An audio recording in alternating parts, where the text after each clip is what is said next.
Nama saya Ramadhani Eka Fitri, NIM 1930-2011-40, dari kelas PGMI 4 2019, mata kuliah pendalaman IPA MI. Adapun dosen pengampu saya ialah Dian Andesta Bujuri MPDI. Di sini saya akan membahas mengenai ekosistem. Ialah seperti rantai makanan, jaring-jaring makanan, faktor atau kondisi yang mempengaruhi ekosistem, dan pelestarian makhluk hidup. Ekosistem, pengertian, dan komponen. Adapun pengertian dari ekosistem ini adalah suatu sistem ekologi yang terbentuk oleh sistem timbal balik tak terpisahkan antara makhluk hidup dengan lingkungan. Kemudian, adapun komponen pembentuk ekosistem. Komponen pertama ialah komponen abiotik, dan komponen yang kedua ialah komponen biotik.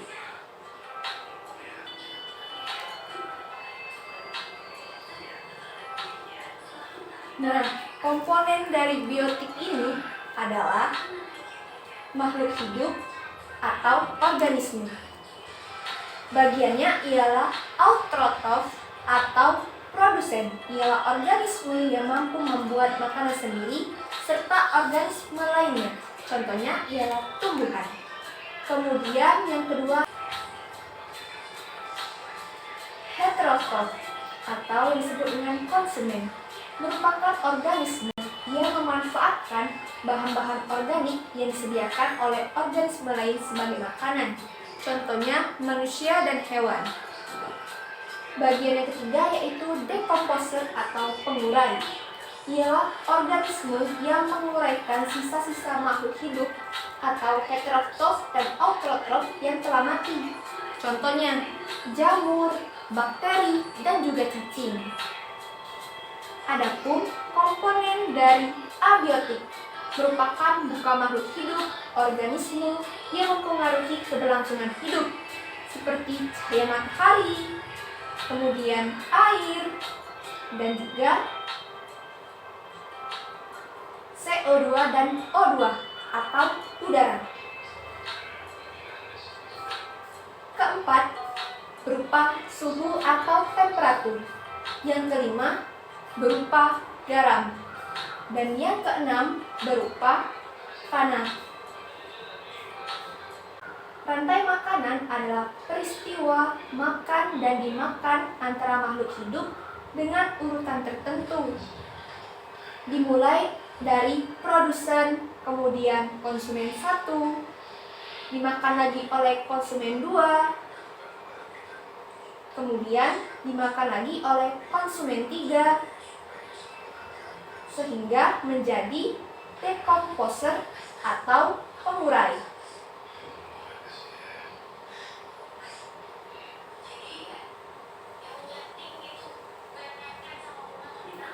Pembahasan selanjutnya mengenai jaring-jaring makanan. Nah, jaring-jaring makanan ini adalah gabungan dari rantai-rantai makanan yang berhubungan dan dikombinasikan atau digabung.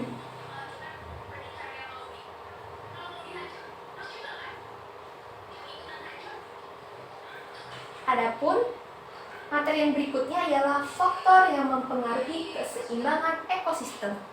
Yang pertama adalah faktor alam, peristiwa yang dapat mengganggu keseimbangan ekosistem. Kemudian faktor aktivitas manusia yang melakukan berbagai kegiatan untuk memenuhi kebutuhan hidupnya. Kalau tadi aktivitas alam ialah seperti bencana alam gunung meletus, banjir, tanah longsor, dan ini contohnya penebangan hutan secara liar.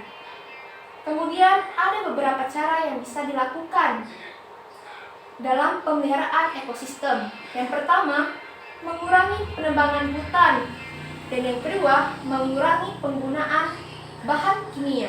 Yang ketiga, menangkap ikan dengan alat dan cara yang tidak merusak ekosistem. Dan yang keempat, membuat suaka, marga satwa, cagar alam, hutan lindung, dan taman nasional. Bahasan yang selanjutnya ialah upaya pelestarian makhluk hidup. Adanya hewan dan tumbuhan memiliki peran antara lain. Yang pertama, sumber ilmu pengetahuan. Yang kedua, sumber pangan dan obat-obatan. Yang ketiga, menjaga keseimbangan lingkungan dan alam sekitar. Maka dari itu, setiap orang perlu melakukan upaya pelestarian agar hewan dan tumbuhan tidak menjadi punah. Adapun upaya pelestarian makhluk hidup ialah dengan cara penegakan hukum terhadap pemburuan hewan dan penebangan hutan. Yang kedua, penangkaran serta pembudidayaan hewan dan tumbuhan langka. Yang ketiga, perlindungan hewan dan tumbuhan langka secara ex situ dan in situ. Nah, apa sih in situ dan ex situ itu?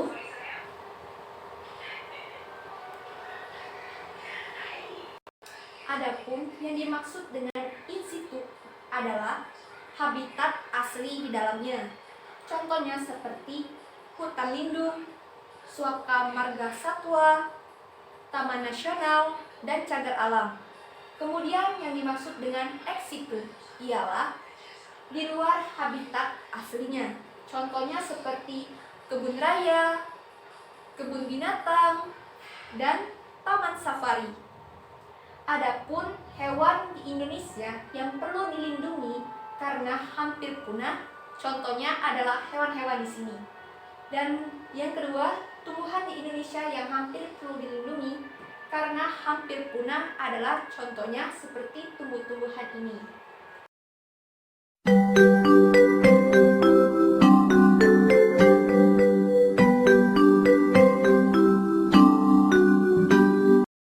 Di sini saya akan mengeksperimen mengenai ekosistem.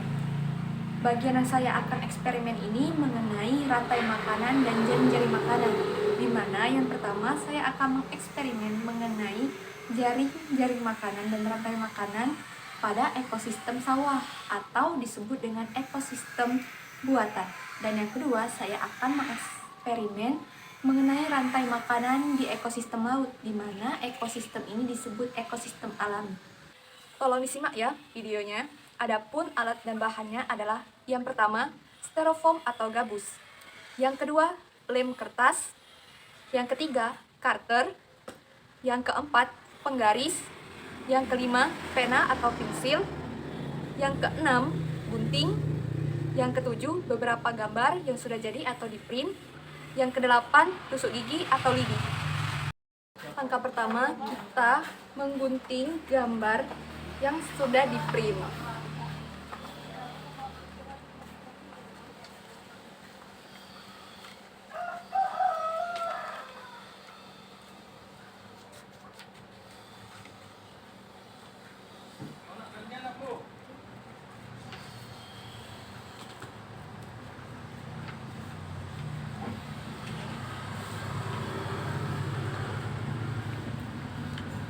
Dan hasilnya seperti ini.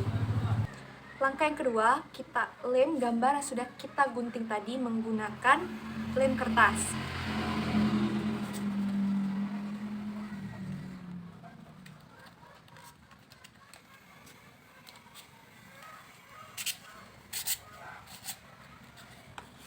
Kemudian kita tempelkan pada styrofoam.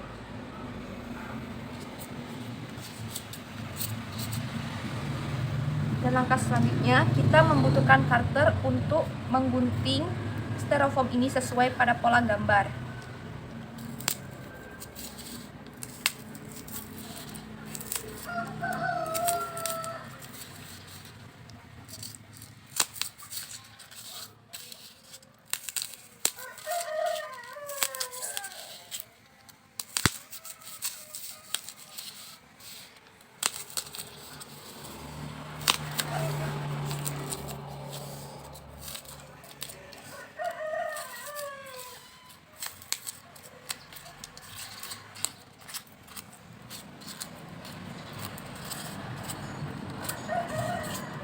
Dan hasilnya seperti ini.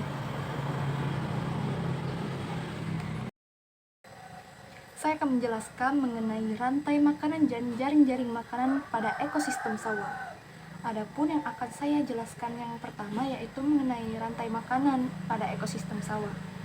Ekosistem sawah merupakan ekosistem buatan manusia yang dibuat untuk tujuan pembudidayaan tanaman seperti padi, jagung, kedelai, dan lain-lain sebagai sumber makanan dan bahan penunjang kebutuhan hidup lainnya. Adapun ekosistem sawah yang ada di sawah ialah seperti komponen biotik.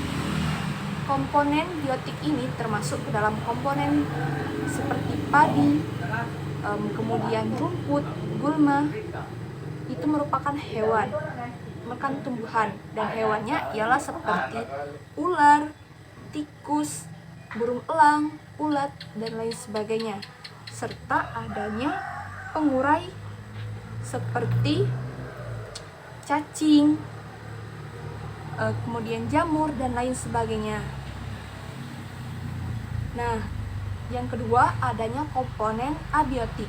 Komponen abiotik ini merupakan komponen yang dapat dijumpai seperti tanah, air, batu, udara, cahaya matahari, dan lain sebagainya. Baik, saya akan memulai eksperimen saya, yaitu di sini ada produsen. Produsen yang saya gunakan yaitu tanaman padi.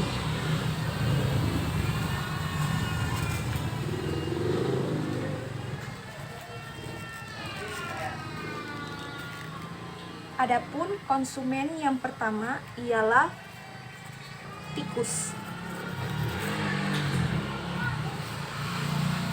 Konsumen kedua adalah ular.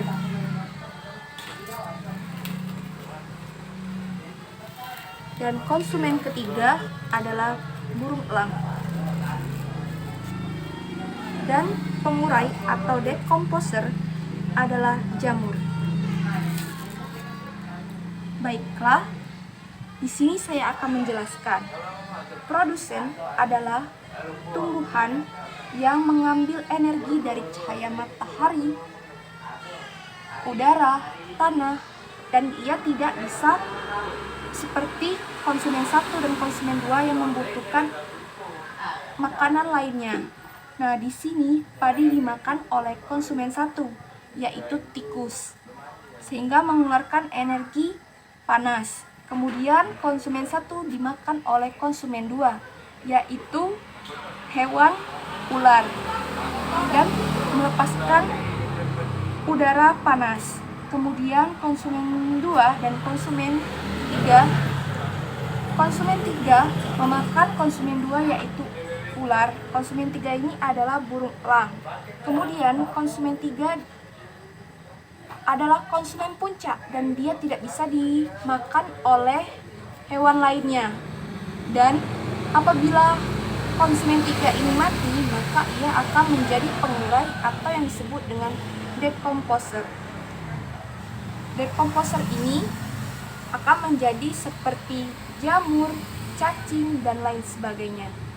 Pengurai adalah tumbuhan atau binatang yang dihasilkan oleh hewan yang telah mati tadi dari konsumen 3. Yang saya analisis dari video tadi adalah padi yaitu sebagai produsen penghasil makanan untuk organisme lain.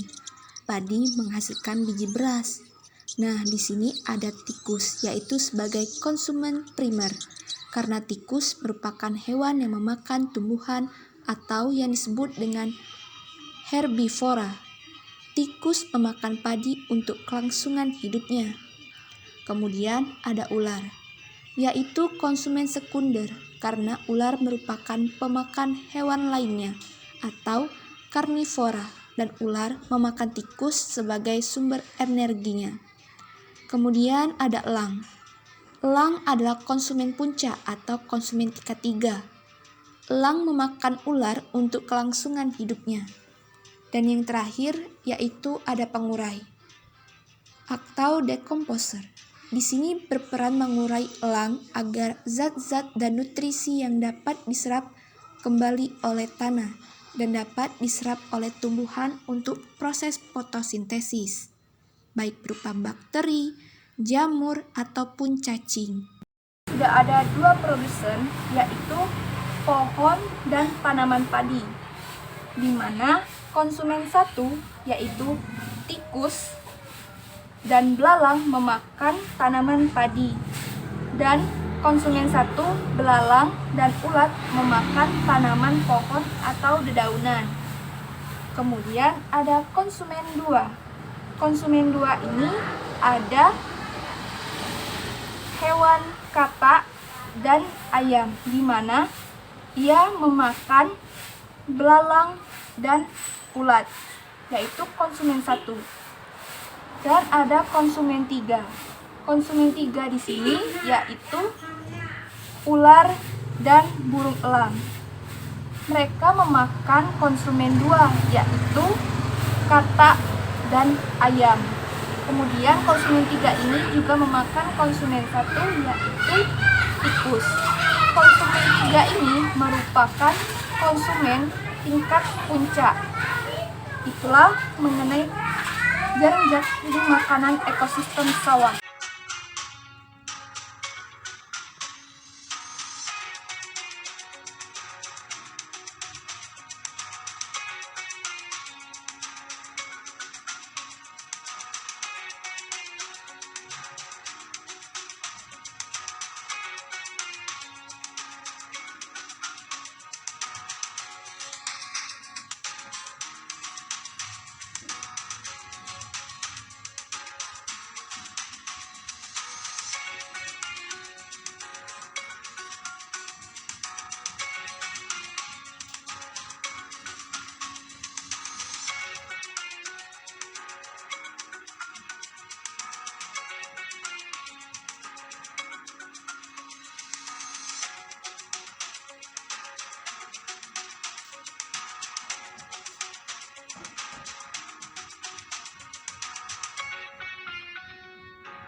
Saya akan menjelaskan materi selanjutnya, yaitu mengenai rantai makanan alami pada ekosistem laut.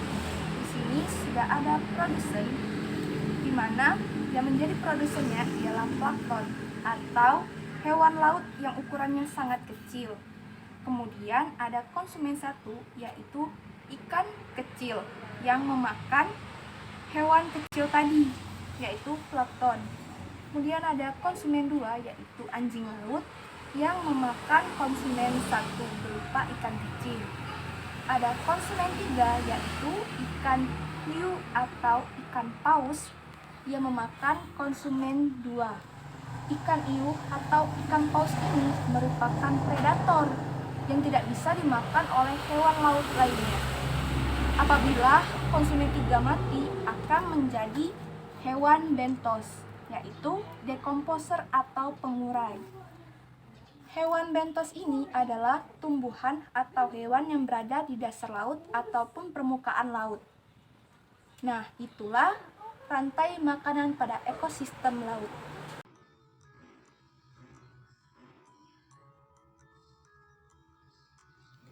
Fitoplankton atau produsen.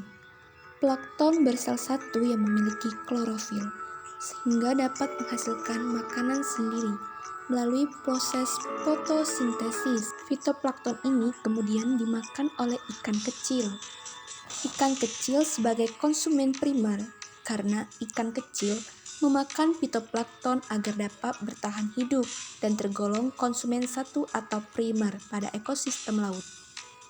Kemudian ikan kecil ini dimakan lagi oleh konsumen dua atau anjing laut.